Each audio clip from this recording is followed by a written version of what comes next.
నాన్న ప్రాణానికి ప్రతిరూపం.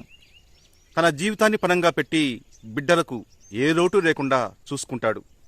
ఇప్పుడు నేను చెప్పబోయే శేఖర్ అనే వ్యక్తికి కూడా నాన్నంటే చచ్చేంత ప్రాణం, ఎంతో ఇష్టం. కానీ అమ్మతో గలాట చేస్తున్నాడని ఆవేశంతో విషయం తెలుసుకోకుండా తండ్రి మీద చేయి చేసుకున్నాడు. ఆ తర్వాత తెలిసింది తన తండ్రిది తప్పు ఏమీ లేదని, తప్పంతా తల్లిదేనని. దేవుడు లాంటి తండ్రిపై చేయి చేసుకున్నందుకు మనస్తాపం చెందాడు. తన తండ్రిపై చేయి చేసుకున్న పాపానికి తను చచ్చిపోవాలనుకున్నాడు. పాయిజన్ తాగి తనువు చాలించాడు. ఈ సంఘటన సిద్దిపేట జిల్లా చిన్నకొడుగు మండలం చందురూరులో జరిగింది. చెట్టంత కొడుకు చనిపోవడంతో ఆ తండ్రి బాధ వర్ణనాతీతం. చేయి చేసుకున్నావు, తప్పు తెలుసుకున్నావు, ఇప్పుడు ఇంత పని ఎందుకు చేసుకున్నావు నాయనా అంటూ ఆ తండ్రి రోధిస్తుంటే చూస్తున్న వారు చలించిపోయి కన్నీళ్లు కార్చారు.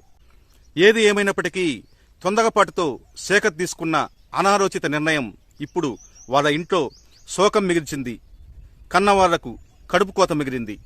పైలోకంలో ఉన్న శేఖర్కి నేను చెప్పేది ఒకటే, నాన్న నన్ను క్షమించు అని ఒక్క మాట అనుంటే మీ నాన్న నిన్ను కౌగులించుకుని కడుపులో పెట్టుకుని చూసుకుంటాడు. నువ్వు ఇది ఆలోచించకుండా ఇంత పని చేశావు. ఇప్పుడు మీ నాన్నని ఇంకా బాధ పెట్టావు.